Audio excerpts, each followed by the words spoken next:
All right, folks. Well, here we are. Actually, by the time I'm recording this here, this is kind of the last part of August, right before the beginning of September. Since the 1st of September does fall near Labor Day weekend, or actually on Labor Day weekend, this year, I might not be able to upload it on September 1st, so if this does go up a little bit before then, that's why. All right, well, we're here, folks. It's the beginning of Oscar season. We're talking pure speculation stage here. This is really just the beginning. In this kind of video here, we're just going to list off what's on the release calendar, what's coming up at the next couple of festivals, and a couple other things here and there. So let's go ahead and get right started with a few things that have already come out this year that I think do have a little bit of Oscar potential in some way or another. So some of these, I want to try to cover all the grounds here. So we'll go ahead and get started here with the Lego Batman movie. And this is it's one of my favorites of the year so far. I mean, we do have we had a recent rule change with the Academy actually about who votes in the animated categories. And evidently, the way I read it, the rule allows for films like the Lego Batman movie or the original Lego movie, those movies that are more on the bigger scales are easier to get in now, evidently. At least that's the way I read it back. This was a couple months ago. So the Lego Batman movie, I wanted to mention that might be one of the early favorites to be nominated for Best Animated Feature. Another one we had that was early this year that has become my favorite film of the year so far, Get Out. Now, this is, of course, kind of a horror movie, and the Academy usually doesn't go for horror movie. And there are historical examples like The Exorcist gets all those nominations. Carrie got a couple of acting nominations. And, to a degree, if you want to call Jaws a horror movie, that got a Best Picture nomination. So it's one of my favorites of the year. I think this should be into a lot of categories, but we're not going to know for sure until we get to like the PGAs and a couple of those other big significant guild awards. Like, I don't know what the Globes are going to think of this. I don't know if it's going to get any love at the Screen Actors Guild or BAFTA. I don't necessarily think so. So that's one that, even though it's one of my favorites of the year so far, I did want to mention it here. It could get into a couple categories, and like original screenplay would probably be my first bet as far as if it's going to get nominated for anything. That's the one I think it's easiest for Get Out would be original screenplay. But who knows? It could kind of blow the top off of this thing, and we could get the first kind of horror thriller movie nominated in a while in like Best Picture, Best Director, and down on a few other categories. Another one that's kind of become a favorite this year for a lot of people is Logan. This, of course, being the Hugh Jackman one, of course, about the Wolverine. Now, personally, I wasn't as thrilled with it as everybody else was. I mean, I still liked it and everything, but I think it's a long shot to get anywhere close to an Oscar nomination for like Best Picture or Best Actor. Supporting actor for Patrick Stewart, I've heard a couple people made the case for. You know, Patrick Stewart has never gotten an Oscar nomination ever, period. And I don't necessarily think that his role here in a comic book movie is going to get him his first nomination. I just don't see it happening. Again, we have had stranger things happen. Like, a couple years ago, everybody at this time of year was yelling that Mad Max Fury Road should be in the Best Picture conversation. And for a while, it looked like it was out of sight, out of mind. And then all of a sudden, like Golden Globes put it in the Best Picture, and BAFTA gave it all those nominations, and it got in at PGA, DGA. Ended up with what was it like 10 Oscar nominations or whatever it was. Hugely successful. So we can't totally rule it out, but I just don't see that one getting very far. Beauty and the Beast. We had this one come out in March as well. This one I'm kind of leaning more toward maybe a couple of original songs become a potential here. It might score better at the Globes, I think, in that musical comedy category. It might get a Best Picture nomination there, or Emma Watson might be nominated. Also, the costume and production design, I think, is going to be the key here. I think costumes, it's probably an early bet for going to get a nomination. Same for production design. I don't think the visual effects will get in there. It's a little sloppy, in my opinion, but that's one I wanted to mention as well. There were a couple more that came to mind here, kind of going through the release calendar. at this point here. Oh, there is one here.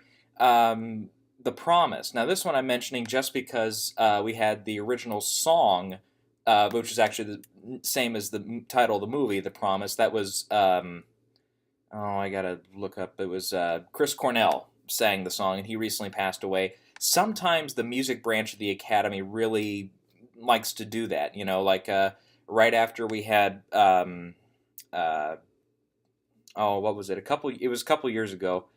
I got to think about it for a minute. It was Glenn Campbell, right? They had the documentary about him, and that song got in kind of on a sentimental note. Now, of course, Glenn just passed away here again a few months ago, but that's one where his passing might get a couple of voters to really be sentimental and get him a nomination for original song, kind of posthumously there. Okay, well, what else was there? Oh, here's a big one. Again, a lot of people are talking about is Wonder Woman getting a Best Picture nomination. Again, it's a long shot. I mean, number one, unless you're Mad Max a couple of years ago, most summer movies just don't get all the attention here. And plus, again, I wasn't as hot on Wonder Woman as a lot of people were, but that's one, I would probably get a lot of complaints if I didn't mention it at least. But I don't necessarily think it's going to be a big threat for anything, but I don't know. Like I said, stranger things have happened. Okay, a couple of June releases here we'll talk about as well. The Beguiled, Sofia Coppola's latest. She won Best Director at Cannes, and the film got a few other notices here and there. Didn't really make a whole lot of money at the box office, which, box office isn't always going to be the kind of the biggest thing to worry about. But it's definitely something to where if it's a movie that's expected to do moderate or well, if it doesn't at least do that, then that usually is a bad sign that it's not going to catch on. Plus, it was a conversation piece, a couple months ago when it did win at Cannes and when it was opening and stuff. But now, I don't think anybody remembers it. So that's one to mention there. The Big Sick. This is one I have seen. I love this movie, The Big Sick. It's probably one of my favorite romantic comedies of recent years. Kumail Nanjiani will probably be a nominee for Best Actor in a Comedy or Musical at the Globes. The film also might get in, but I would really love to see what I'm really hoping for here. Holly Hunter and Ray Romano for the supporting categories. Wonderful work, especially Holly Hunter. She's a previous Oscar winner, so she probably between the two has the better chance of getting nominated. I'm rooting for her to get a few notices here. Now again, we are at the pure speculation stage, and we haven't seen hardly any movies that are going to be nominated yet. So we can't, for sure say that she deserves one yet. The same goes for Ray Romano in the supporting actor category. But from what I've seen so far, I would love to see those two get some love. Baby Driver, this is another kind of big hit that a lot of people immediately jump on and say should be nominated here. Again, we don't know yet. We haven't seen all the movies. But the one thing I'm going to really, again, think is really possible here is original screenplay for Edgar Wright. I think it's really what I like to call the sparkling screenplay, where it has all these quippy, lines and dialogues, there's tons of examples in the movie. I saw that one. It's really, really fun movie and everything. But again, Best Picture, we don't know yet. Director, we don't know yet, but a lot of people have been talking about that one. War for the Planet of the Apes is another kind of big blockbuster movie that a lot of people have been talking about. Visual effects, I think it's pretty much guaranteed a slot at this point. I have never seen visual effects with motion capture done that well. I mean, it's seriously, there are times when I, couldn't tell the difference between whether it was the motion capture or if they got a real monkey on set. It was incredible. Plus, Andy Serkis, everybody's been making the case pretty much since the Gollum days that he should get some sort of a notice for this. Now, I do think that a special achievement Oscar in the next few years, maybe this year after War for the Planet of the Apes, could be the case. I think that's more likely than actually getting like a Best Supporting Actor or a Lead Actor nomination, depending on what they want to do with him. But and then for the movie itself, I don't know, maybe a couple of the sound categories as well. I don't see it breaking into Best Picture either, but I don't know, that's one to mention there. Here's one everybody's talking about, Dunkirk. And actually, I looked on the Gold Derby odds page here, and Dunkirk currently leads the pack. But I think a lot of that's just the Nolan fanboys putting in their number one slots. No, now personally, I did not go for Dunkirk the way a lot of other people did. Now, I definitely think it's it's a thrilling movie, keeps you on the edge of your seat and everything, and it's well done. Nolan does a really great job with it. But here's the thing: the screenplay for the movie. It's almost there's reports that have come out here recently that Nolan didn't really have much of a screenplay to work off of, and he wanted to do a movie that did not have a screenplay for a while with this. Which luckily that didn't happen. Maybe it would have totally crippled and destroyed the movie, but that screenplay not going to get nominated. I guarantee you that. And as we've seen in the past few years, if you're not nominated for screenplay, even if you're The Revenant, which was the favorite to win that year, that hurt you. Or La La Land, the screenplay was, relatively weak, especially looking at the competition. That might have hurt its chances for Best Picture. Now, of course, there's a lot of other things to talk about there in that race, but Dunkirk, I do see being a big nominee, though, in like the production design, maybe costume design. I'm not sure if visual effects will get in. There's not a whole lot of like computer generated effects or anything. A lot of it's stuff that was done on camera. But the sound categories, musical score for Hans Zimmer, that's usually a good bet. Whenever he's teamed up with Nolan, he usually gets a nomination outside of the Batman movies. But what else did I think of? Some people are saying maybe Mark Rylance has a chance for supporting actor. I don't know. Him, Kenneth Branagh, Tom Hardy. I think they're all they all do a decent job with what they're given in the movie. But it's really a movie where the cast is so spread out that there's not really a standout, I don't think. But anyway, so I'm sure we'll mention that one as we go through the season here. But that's one that it's worth mentioning there. Detroit. This is one I didn't see it, but Catherine Bigelow, of course, first female to win Best Director. Mark Bowles wrote in the screenplay and everything, and it's a movie just totally died at the box office. Nobody went to see it. And it has been surrounded by a lot of controversy around the fact that it is a white director directing and tackling this kind of black perspective movie, which, personally, as a white guy, I don't know if I can speak on that on any authority at all. But personally, as long as you get a good filmmaker, I don't have a problem. It's like I don't have this rule where only a black director can direct a black retrospective movie. And at the same time, I also do not have a rule of only a white person can direct only a white retrospective movie. So, to each their own. But that's one where the controversies and everything, and the fact that it isn't really getting remembered very well at the box office, and nobody's going to see it. This kind of reminds me a little bit of The Birth of a Nation last year, which of course got off to the huge triumphant start at Sundance in 2016. And everybody was already talking about how that was going to win Best Picture for for the next year's Oscars.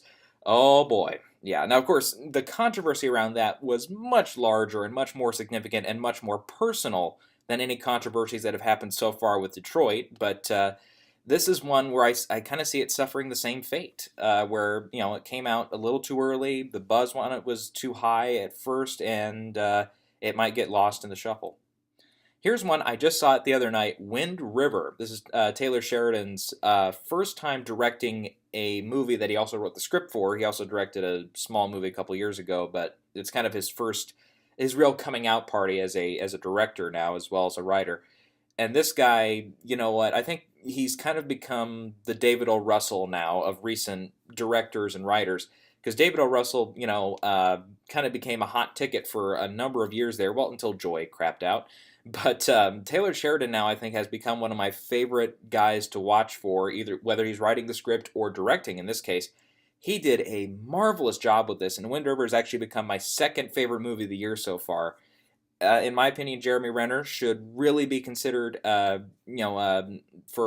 Best Actor in a lead role. I really liked Elizabeth Olsen gets a nice little role there. I don't know, it's kind of hard. It kind of leans on leading role, but it's not really a leading role. You kind of have to see the movie to figure it out. But that's one. Taylor Sheridan should be nominated again for screenplay on that. There's a lot of memorable dialogue, and again, that sparkling screenplay, as I like to call it, of just tons and tons of memorable lines. And it's also, the way I describe it is, it's that quippy dialogue that was in Hell or High Water, and also an interesting story like Hell or High Water, mixed with the tension of Sicario, which was a film he also wrote a couple of years ago, Sicario, which was, didn't get a whole lot of attention at the Oscars, but Hell or High Water did. So hopefully that meshes together here. Now, I know a lot of people are not talking about it a whole lot yet, but and it did come out, about the same time actually last year as Hell or High Water did. That managed to sustain all of its buzz until we got to the nomination stage. I don't know if Wind River will have the same luck or not, but here's hoping, because I think it is one of the best films of the year so far. I did also see this one lately, The Glass Castle. Brie Larson's the lead in this, and I think she's going to be the best chance if this film's going to get anything for Best Actress, but even still, she's off screen for a lot of the time in the movie, so I don't think that's going to get hardly any love at all, but that was one just to quickly mention here. Logan Lucky, this is another one I just saw. Steven Soderbergh's back, baby, and he gets Daniel Craig, probably he's probably the best chance that this movie's going to get anything other than maybe screenplay, but we don't know who the screenplay writer is, because it's a person who doesn't exist, evidently. But Daniel Craig really gets a nice comedic turn here in the supporting role here as Joe Bang. Really great to see him break out. I've been saying for years that Daniel Craig is a guy who, even though I haven't seen him do comedy before, I'm like, I get the sense that guy has great comedic timing, and boy did he prove it in Logan Lucky. Just terrific role there.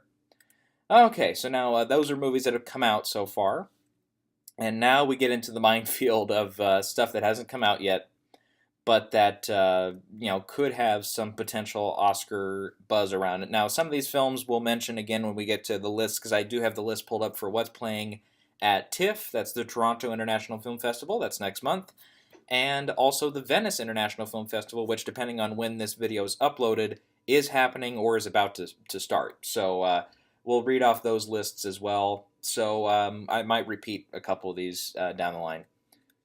Okay, so starting in September here, the first one we'll mention is Mother. Now, this one I believe is playing at both Toronto and Venice, and it's Darren Aronofsky's next film, and it's got a really nice, friendly Oscar cast here, like Jennifer Lawrence, who's an Oscar winner, Javier Bardem, who's an Oscar winner, Michelle Pfeiffer, who's a nominee, Ed Harris, who's a multiple nominee, Kristen Wiig is in this, Domhnall Gleeson, just to name a few. And it is, again, kind of like Get Out. It's kind of a horror movie, at least from what the ads are telling us. And it's one that, personally, I have not been too excited about the ads so far. I'm not getting the sense of what the movie's about, which might be intentional. Aronofsky, I believe, does have a big say on the marketing on this. And, the fact that it is going to Venice and Toronto is a good sign. But sometimes if a movie does open, in a couple, sometimes it's a matter of days after it premieres at the festivals, then it goes into wide release. Sometimes it's generating too much buzz too early, which might happen with Mother. But I know a lot of people are already saying that Michelle Pfeiffer might be a good chance to get in for supporting actress, but it's kind of early to tell at this stage. But that's one I'll mention there. We've also got coming out here in September, and a lot of these I believe are in limited release, but Stronger. This is kind of another, like we had last year with Patriots Day, it's another Boston Marathon bombing movie. This one has Tatiana Maslany, Miranda Richardson, and Jake Gyllenhaal's the lead role here. He might get a bid for this. He's really proved his stuff here in the last couple of years with strong performances in Nocturnal Animals. Of course, the one he almost got nominated for a couple years ago was Nightcrawler. Really great, really memorable role there.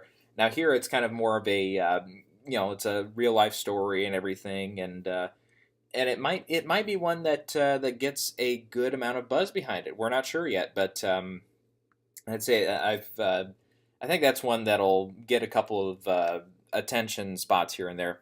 Here's one I'm pumped for this one. And that's Battle of the Sexes. This, when they had the first trailer come out a couple months ago, I was like, oh, that looks great. Now, this is from the same directors of Little Miss Sunshine, which is a good sign. Simon Beaufoy wrote the script. He's an Oscar winner for Slumdog Millionaire. And you got, again, a really friendly Oscar cast here with Academy Award winner Emma Stone, Steve Carell, who's a nominee, Andrea Riseborough, Elizabeth Shue, who's a nominee, Sarah Silverman, Alan Cumming. There's a couple more in there, but this one, it's the, I always forget the names of I wasn't around in the 70s, so it was Bobby Riggs, that's right, versus Billie Jean King, of course, in the, Battle of the Sexes. It's the tennis match. that went between the two. And this one, again, I think is showing at, it's at least at the Toronto International Film Festival. I don't think it's on the schedule for Venice. It might also pop up at Telluride as well. But that one, Telluride Film Festival, we don't get the lineup until like the day or 2 days before. So it might surprise and end up there as well. But this one, just the trailers look phenomenal. It looks like it will fall into the comedy category at the Globes. It might get a lot of nominations there. I think it's kind of an outside shot to be a Best Picture nominee as well. But I think the story behind it, plus Emma Stone just did. She just got her trophy for La La Land last year. I doubt she wins two in a row and becomes this generation's Tom Hanks. But you never know until it's all said and done. So that's one I am. That's probably one of my two most anticipated of the upcoming season here, just based on the trailers and stuff. But that looks amazing. So I'm really pumped for that one. Now here's one, I think I've mentioned this before. Victoria and Abdul. This one's coming out in late September. It's Stephen Frears' latest film. Now his last couple of films have gotten a lot of attention at the Oscars, whether that's The Queen, which he actually got nominated for director as well as a Best Picture nomination. Philomena, which got Judi Dench nominated, and The Picture got nominated as well as Screenplay and a few others. And last year he also directed it's Meryl Streep, Florence Foster Jenkins, which got a lot of notices throughout the award season there. Now he gets Victoria and Abdul about another one, with Judi Dench, and I'm kind of putting it on the line. I think she's going to become the early frontrunner here. I think Judi Dench, she's been nominated enough times here that she's become very respected in the annals of history in the Oscars. Very respected actress who I think they will give two Oscars. Bestow two Oscars upon before it's all said and done. So I do think she will be nominated for this. I actually think she's the early favorite to win Best Actress. So I'll just put that out here now in case it comes true. Okay, one more we'll mention here that's in September is American Made. And this is actually already opened overseas in a couple of markets and has really gotten some nice reviews so far. I think it's in the 90s on Rotten Tomatoes. And this one has Tom Cruise, Sarah Wright, Domhnall Gleeson, and Jesse Plemons in it. And it's Doug Liman's latest film. And it's kind of more like an action film. I've also heard there's some comedic elements in it as well. Based on a true story, that always helps you. But that one, maybe it gets a nod for Tom Cruise, maybe not. But that's one to mention as well. I don't know if that's playing at any festivals at all either. But like I said, it has opened overseas already and is starting off with some really nice reviews. Okay, can't forget Blade Runner 2049. This is it's Denis Villeneuve's latest film. Of course, he really broke out last year with Arrival. And now with this one, again, it would have to be kind of like a Mad Max situation because the original Blade Runner back in '82, it got like a visual effects nomination, production design, original score maybe. I think it got 2 or 3.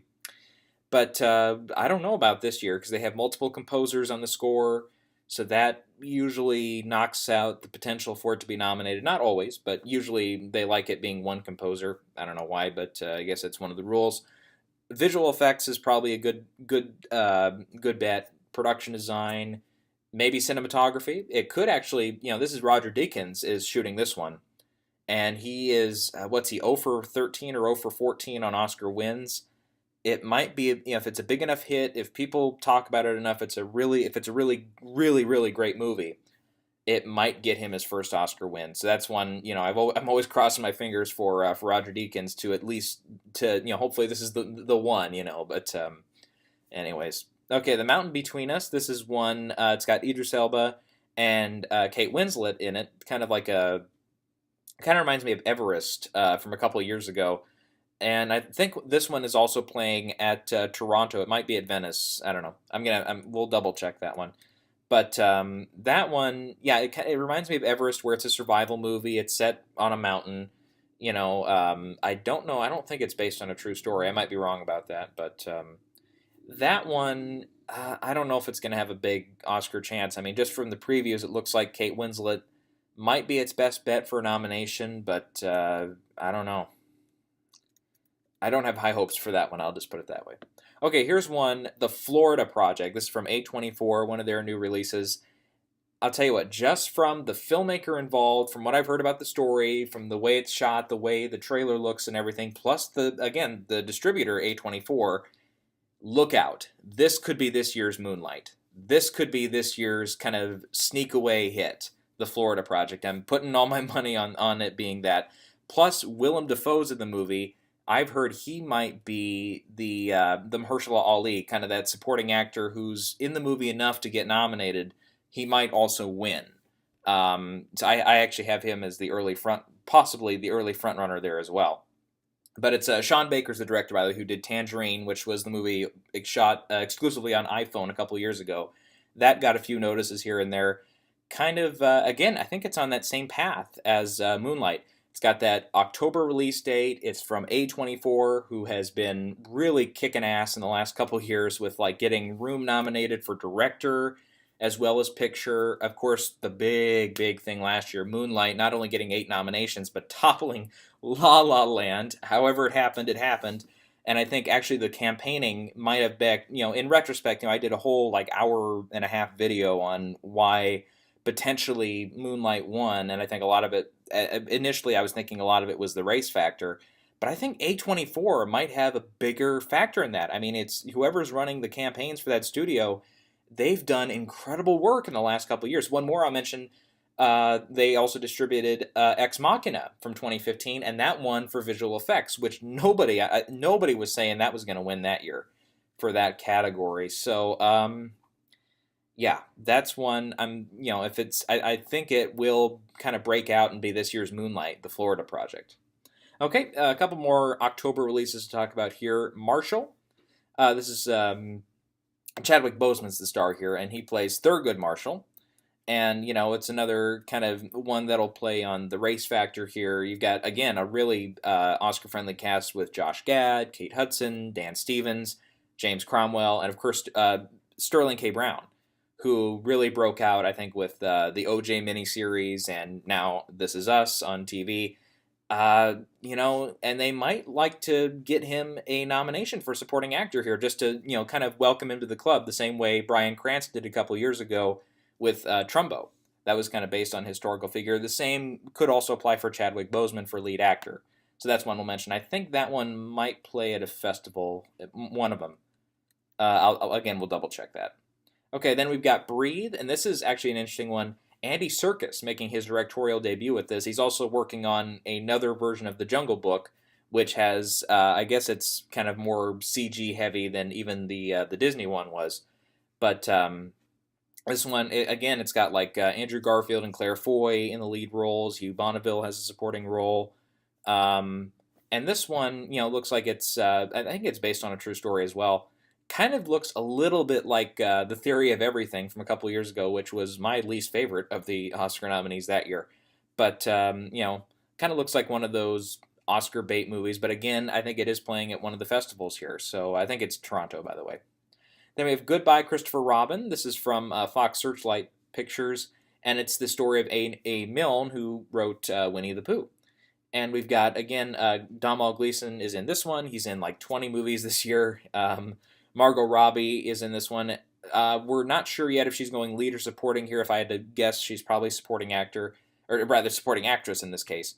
And this one, the previews that have come out, a lot of people have said, yeah, it looks a little sappy, but I don't know. I think it actually will do better than a lot of people are saying. So that one you might want to keep an eye on there. Okay, then we've also got, also coming out in October, Wonderstruck. This one I have not heard too much about. I don't know what the story is on this one, but you got Julianne Moore and Michelle Williams in this one. I think they're both going to go for supporting actress, but this one showed at Cannes, and it'll be at, I think, both Venice and Toronto. I might be wrong about that, but I think it's going to those. Probably will be at Telluride since it's Todd Haynes is the director. And Carol, even though it didn't really get the number of nominations we all thought it would a couple years ago there, they might want to make up for that and get this one a few nominations. Okay, next one here. This is kind of interesting. We're getting toward the end of October now with Thank You for Your Service. This is Miles Teller's latest film, and it's from Jason Hall, who was nominated a couple years ago for his work on the screenplay for American Sniper, and this is his directorial debut. You've also got Haley Bennett, Amy Schumer supposedly has a supporting role in this, Keisha Castle Hughes. So yeah, there's again a kind of a little bit of an Oscar-friendly cast here. And Thomas Newman is also doing the score. I think he's got a couple other projects this year. I'm going to look through here. Actually, can pull up his filmography. I'll see what else, because he's. I mean, again, like Deakins, they love to nominate him, but they never give him an Oscar.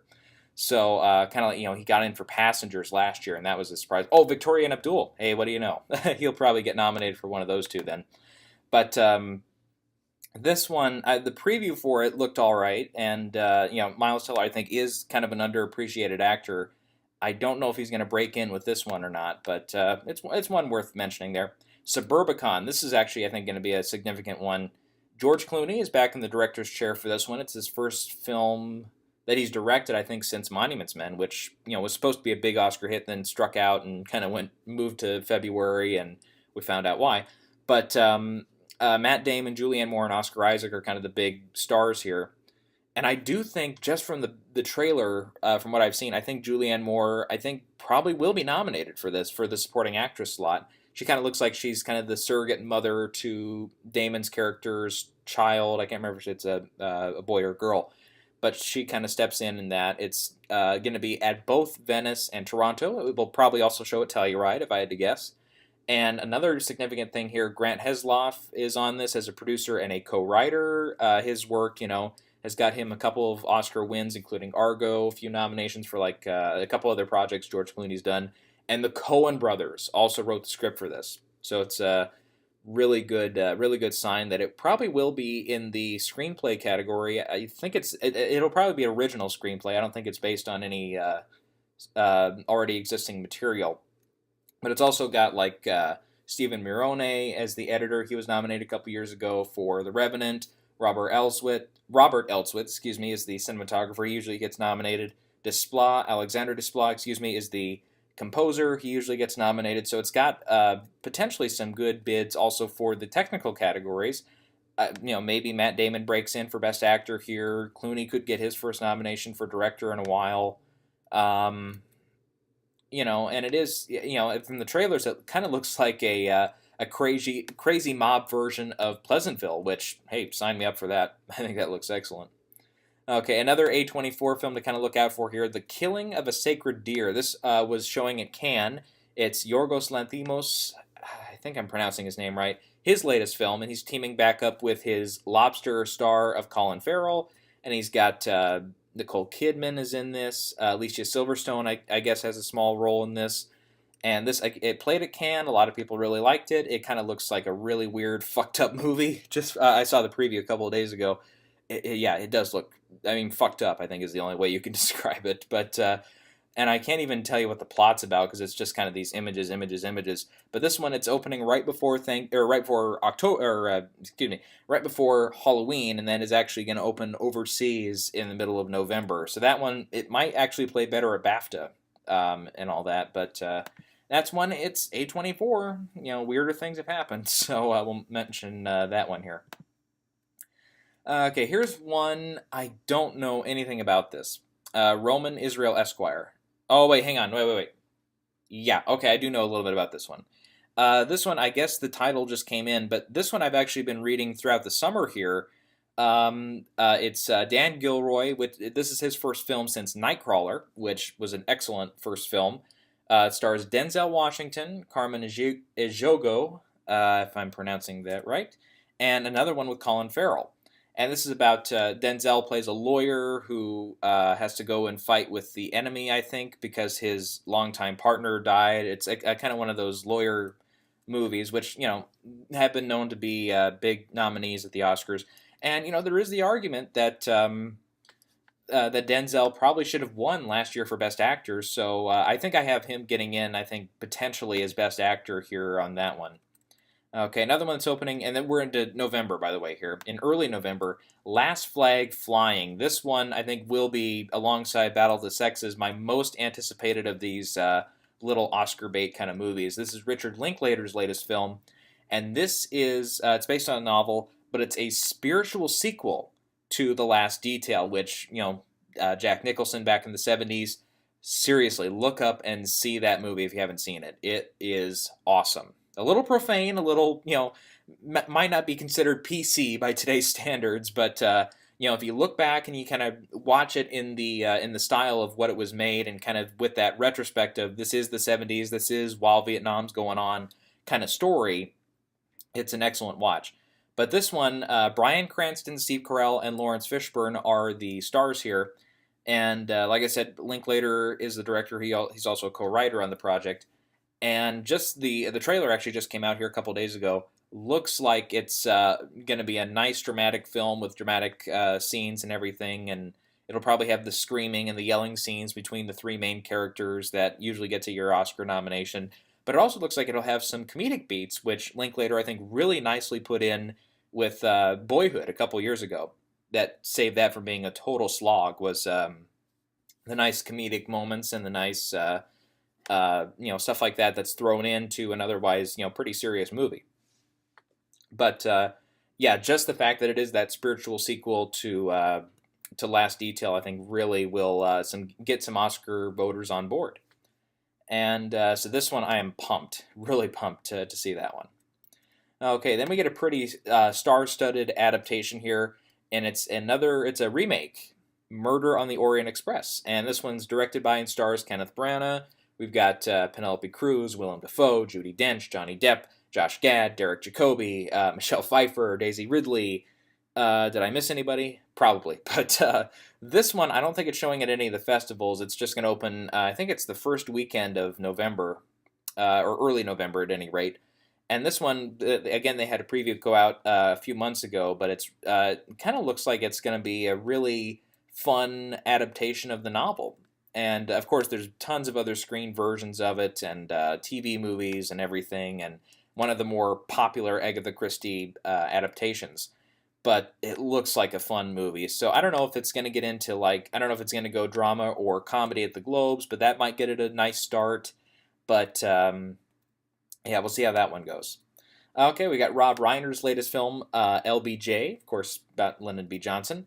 And this one, again, nice Oscar-friendly cast with Woody Harrelson, Jennifer Jason Leigh, Richard Jenkins, Bill Pullman is in this as well. And, of course, it's just about, the presidency of Lyndon Johnson. And this one, I think it showed actually a couple years ago at the Toronto International Film Festival. It might have been 2015 no, 2016 is what I'm saying here, excuse me. But I think there might be a couple reviews on it too, and it's a lot of people like it, a lot of people don't like it. So that one, kind of a mixed response, and yeah, since it did show last year at the festivals there, it won't be at any of the festivals this year, I don't think, but could be an outside contender. I mean, we don't know. Okay, here's one I've seen a preview for as well, and it's 3 Billboards Outside Ebbing, Missouri, which is kind of a curious title there. But it's Frances McDormand as the star here, and it's kind of a deal where she goes up and tries to use some billboards in her Missouri town. At least this is what the plot description is reading here about after her daughter is murdered. And this one, another one with Woody Harrelson. Sam Rockwell's in this as well. John Hawkes, Peter Dinklage, Lucas Hedges is in this as well. I guess he's got a small supporting role. But again, Frances McDormand, I think, will be the big star here. And yeah, from the previews and stuff, it kind of looks like a Coen Brothers wannabe, but it looks like it'll be better than that. And it is showing at Venice. I might have seen it also on the list for Toronto. We'll double check that, but looks like it'll be kind of a big bid for her to get nominated. Okay, kind of I don't know how to describe this one. Wonder. It's Julia Roberts, Owen Wilson, Jacob Tremblay's in this one. They just had a preview actually come out here a couple of days ago. I didn't see it. But it looks like it pulls on your heartstrings kind of movie about a boy that's got, he's deformed, I think. Kind of like Mask, but a little different. But this one, again, I don't know. It's kind of looks like it'll be one that tries to just be the Oscar-friendly film and the Oscar baity film that gets overlooked. Coco, this is coming out in late November. Can't really discount these the Pixar movies when they come out at the end of the year. Sometimes they get nominated. So kind of like Moana last year, even though that was just Disney. But That's one I mentioned, Frozen from a couple years ago. So that one, I don't know a whole lot about the story, but might really appeal to the Academy's voting body there, especially with the animated feature category. Okay, then in late November we get a whole bunch of good stuff here, hopefully. The Current War. This one's about Thomas Edison and George Westinghouse, kind of their feud as they try to battle for electricity and the electricity market and everything. Benedict Cumberbatch is going to play Edison, and Westinghouse is played by Michael Shannon. Who else? There's a lot of good cast members here, including Nicholas Hoult, Catherine Waterston, Tom Holland gets a supporting role, Matthew McFadden, and another one Thomas Newman's doing the score for. And this one is going to play at Toronto and is also from the Weinstein Company. That's also worth mentioning there. This one, I haven't seen a preview on it yet, but this one, at least from the sounds of it and everything, I think it could make for a very interesting story. Darkest Hour. This one, the first preview came out actually right as Dunkirk came out, timely, because I think it's going to overlap with the time frame there. And this looks like it could be, a really big player here. It's got a lot of the same producers and stuff from the Theory of Everything. It's actually got the same screenwriter as well, Anthony McCartan, whose nomination I was really against for Theory of Everything. I think that was a weak script. I don't know how that got in. Plus, it won BAFTA for adapted screenplay. That made no sense. But he's also written the script for this. But at least from the trailer, there's already a couple of really nice moments, like the part where Churchill's yelling, "Will you stop interrupting me while I am interrupting you?" It looks like good stuff. But I think the big bet is going to be makeup. I don't know. Gary Oldman puts on like 60,000 pounds of makeup to look like Winston Churchill. I think like Foxcatcher, that got nominated a couple years ago for kind of similar results with what they did with Steve Carell in that movie. So probably makeup. Joe Wright's the director. Usually he's, not usually, but, his films usually get noticed. Bruno Delbonnel is the cinematographer. He usually gets nominated. You got Ben Mendelsohn playing King George. You've got Kristen Scott Thomas playing Churchill's wife. Lily James has got a supporting role. So this one, I think, will be a big player. Plus, it is showing at Toronto. It was surprisingly not at Venice, but I'll bet this is also one that shows up at Telluride. Okay, kind of a late entry here, Molly's Game. This is the directorial debut of Aaron Sorkin, and he also wrote the screenplay for this. And I've seen the preview a couple times, but I'm kind of confused on this one. It just looks like a really confusing story that looks like it's going to jump from here to here to here to here. Oh, boy, I don't know. I don't know what Sorkin's gotten into. I mean, I love Sorkin. Like, his script for Steve Jobs, I think, should have won that year for adapted screenplay. Deservingly so, he won for The Social Network, but that whole movie should have won more awards than it did. But I don't know. I mean, it's got again really Oscar-friendly cast with Jessica Chastain, who I think will probably be nominated for lead actress for this. Idris Elba, Kevin Costner, Chris O'Dowd, Michael Cera's in this.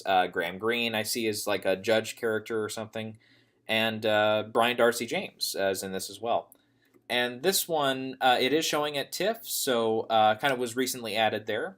So it could become kind of a sleeper hit here, but I don't know. That trailer didn't kind of just gave me some mixed vibes. So I'm gonna say maybe Best Actress, but that might be it.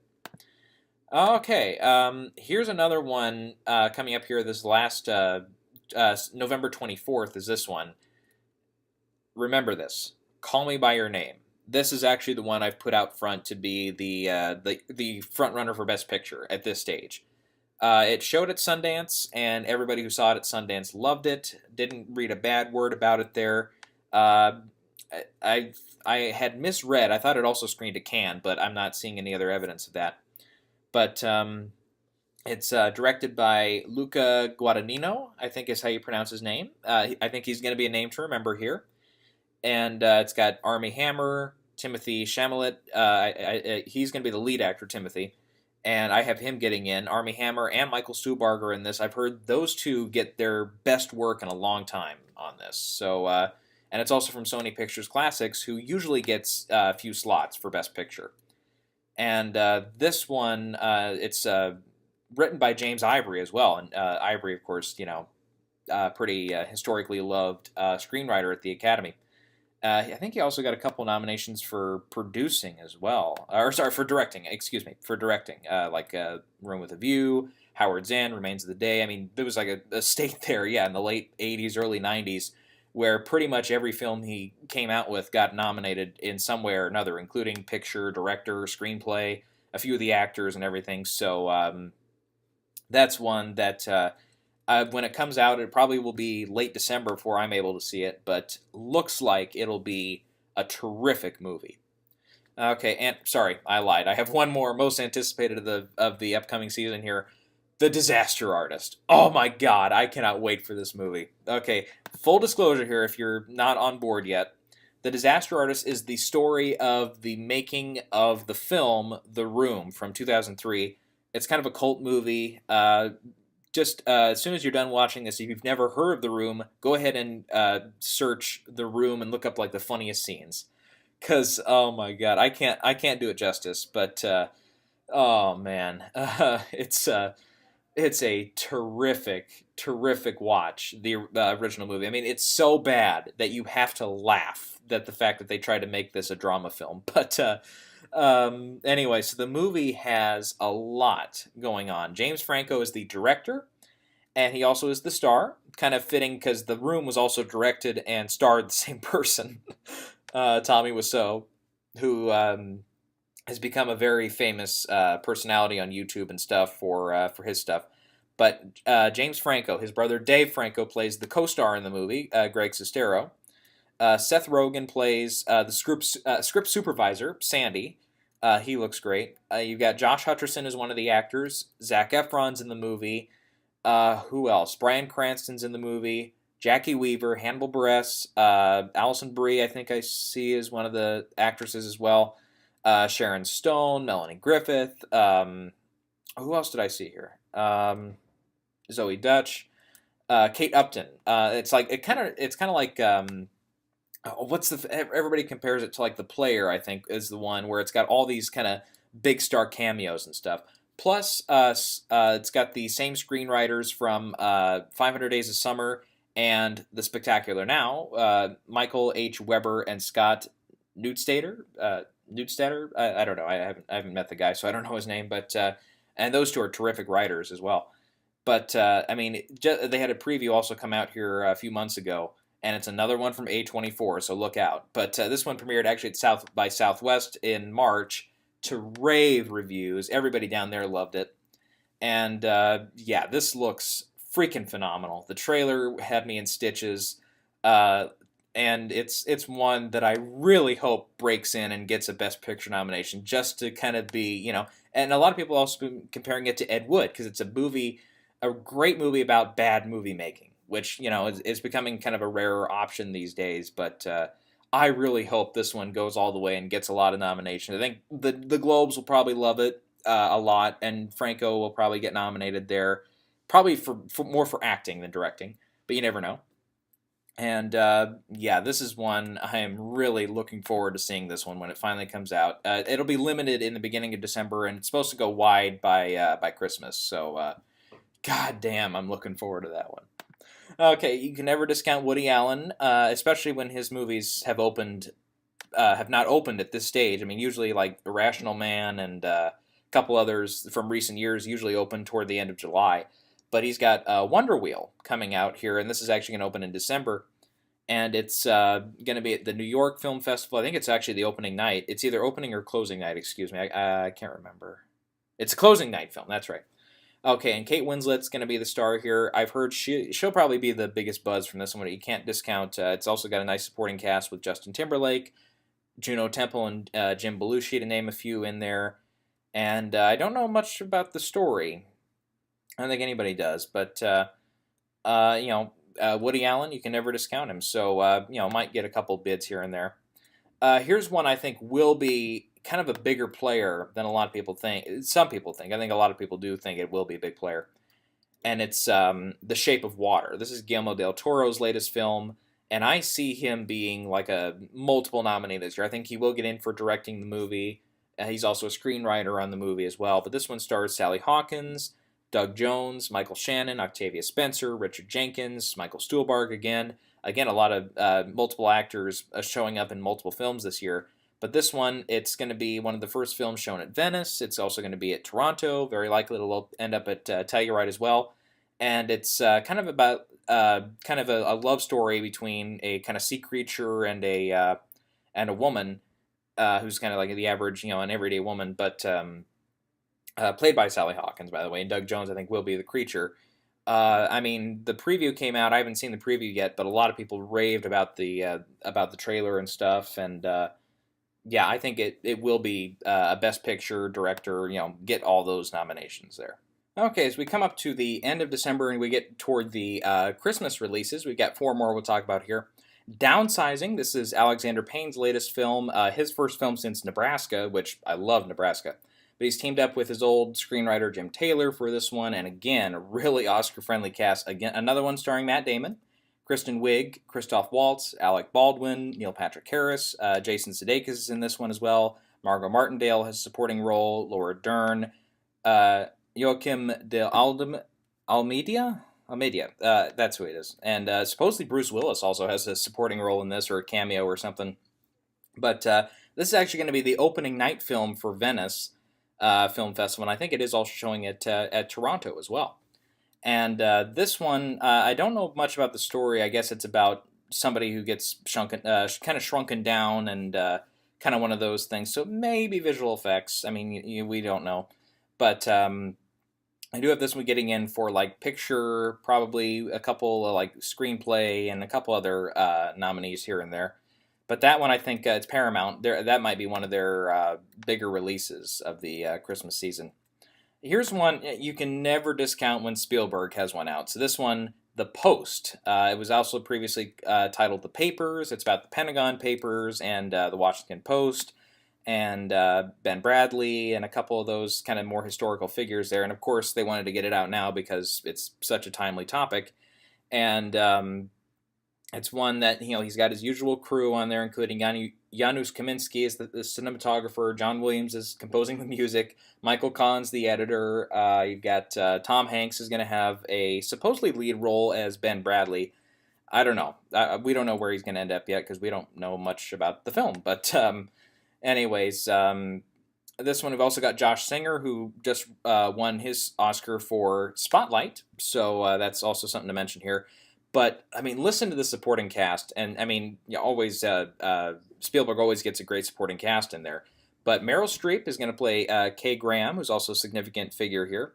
We've also got Alison Brie, Carrie Coon, David Cross, Bruce Greenwood, Tracy Letts, Bob Odenkirk, Sarah Paulson, Jesse Plemons, Matthew Rhys, Michael Stuhlbarg, again, Bradley Whitford, and Zach Woods. Wow. I mean, talk about a star-studded supporting cast, and I think they were all actually announced the same day. But and this one, I think it's going to play in late December as kind of a limited release, and then it'll go wide once we get into January there. But I mean, just from the sounds of it, I mean, it sounds like it'll be phenomenal. And of course, Spielberg probably will get a number of nominations for the film. Okay, a couple more here. These actually come out on Christmas Day, at least at this time, and we've got the P.T. Barnum story of The Greatest Showman. Previously titled, I think, The Greatest Showman on Earth, as well as a couple other titles before they landed on this one. But Hugh Jackman's the star here. We've also got Zac Efron, Michelle Williams, Rebecca Ferguson, Zendaya. Who else did I see? Yahya Abdul, Mateen II. A couple other kind of recognizable names here and there. And this one, there's a trailer out. I haven't seen the trailer, but a lot of people really liked it. And it kind of looks like it's going to be kind of a musical again, and it could be this year's La La Land of just being that musical thing. Also, Bill Condon's also involved. Can't discount him. He always does good work when he does those. And one last one we'll mention here when we're getting through the release date here. We're going through the calendar here. Another Christmas Day release is Phantom Thread. Now, if you're curious about this one, not everybody knows that this is the title for the movie, but this is Paul Thomas Anderson's next film. And it's set in the 50s in London, and it's all about a clothes maker. And it's played by Daniel Day-Lewis, and supposedly this is going to be his final role before he goes into retirement, which, we never know. But it'll be his first role in 5 years, of course. He's famous for doing that. Daniel Day-Lewis is. And so likely he'll be a Best Actor nominee, but Johnny Greenwood is doing the music for this. He probably should have been nominated for his work on Inherent Vice. One of the more memorable parts of that movie was the weird music score. But Thomas Anderson is also going to serve as the cinematographer on this film. Kind of interesting. But he usually works with Elswit, or I think he's worked with Roger Deakins once or twice as well. But yeah, he always does good work for the most part. Like Magnolia is a great one of his. A little mixed on Boogie Nights, but and then Inherent Vice was good, but not great, but good. But so that's one. Yeah, probably costume design and production design among a few other potential nominations for that one. Okay, so that's just going down the release date categories there. But once again, we'll kind of look here.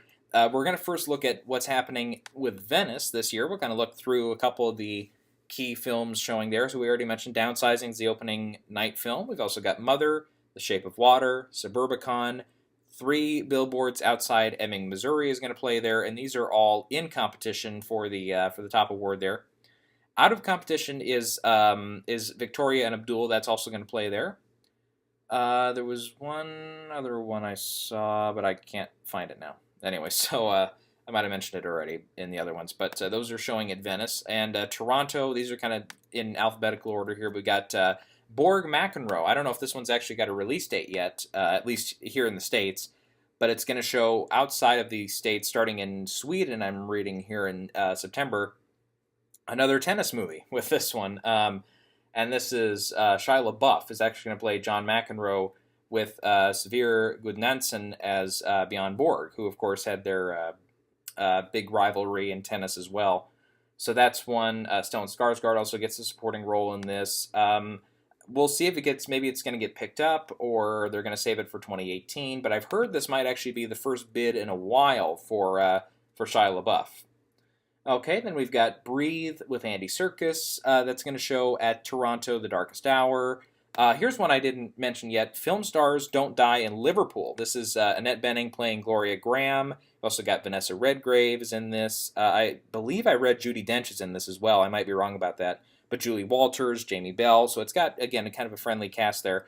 And this one, I don't think has got a major studio behind it yet. I could be wrong about that. No, it looks like it's picked up by Sony Pictures Classics. I guess they just don't have a release date on that one yet. At least not one that I'm aware of. But that one's also going to show at TIFF. And I do believe I do have Annette Bening already as a potential nominee there for Best Actress for that one. Okay, another one here I didn't mention yet was Mary Shelley. With Elle Fanning, Douglas Booth, Belle Powley, is in this, as well as Maisie Williams and Joanne Froggatt.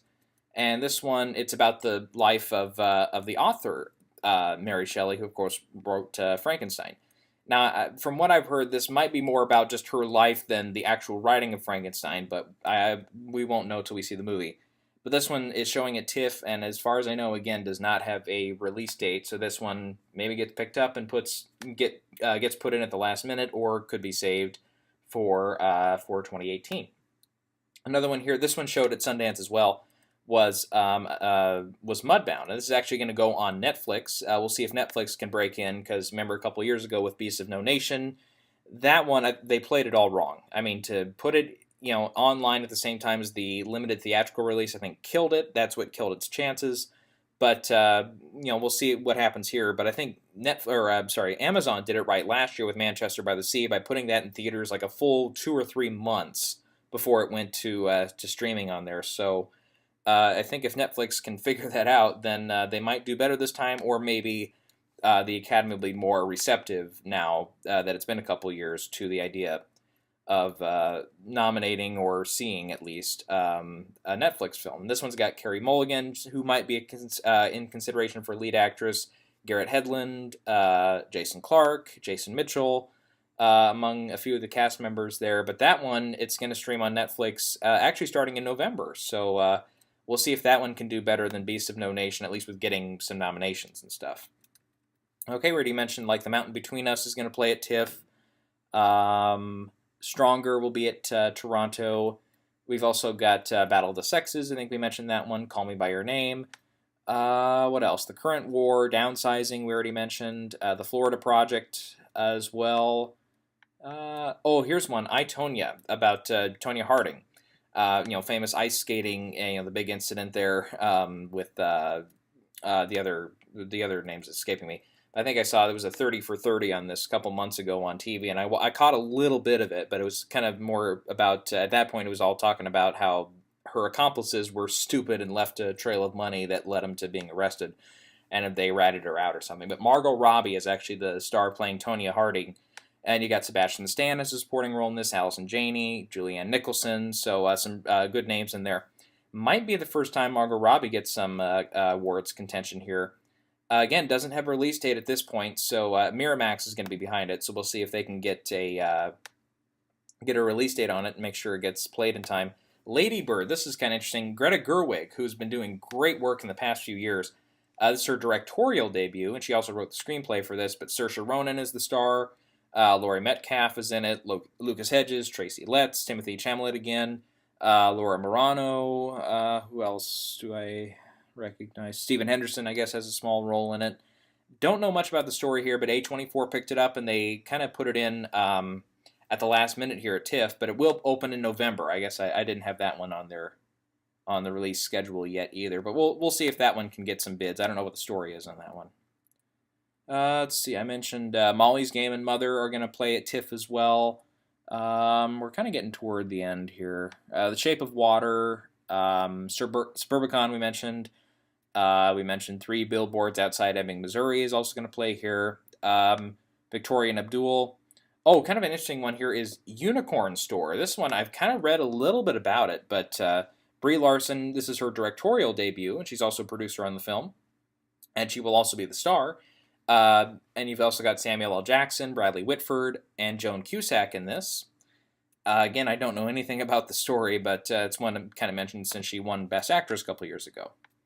The Disaster Artist is going to be one of the midnight screenings here. I really hope it gets a big push here. I'm really looking forward to that one. And I think that's all I've got for Toronto here. I'll just keep going. The list is endless here because they get into like some of the foreign films, which I haven't, I don't know too much about that yet. But anyway, so that's a lot going on here. But again, some of my early bets for what's probably going to be in the Best Picture race are Call Me by Your Name out front. The Post is probably going to be a likely bet. The Shape of Water, Downsizing, The Florida Project, Last Flag Flying, Darkest Hour, Victoria and Abdul. Among those, for director, the early candidates are probably going to be Luca Guadagnino for Call Me by Your Name, Guillermo del Toro, Sean Baker for The Florida Project. Steven Spielberg for The Post. Potentially, we could see Christopher Nolan sneak in here.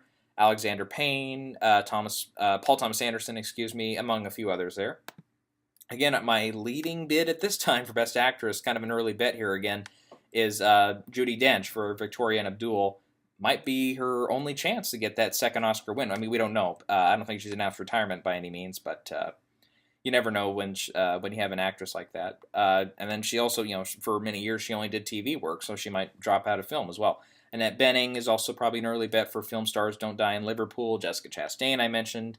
If Meryl Streep is a lead role for The Post and not supporting, either way, I think she'll probably get some notices and get her 21st nomination. And Emma Stone for Battle of the Sexes. And, of course, Frances McDormand for 3 Billboards Outside Ebbing, Missouri.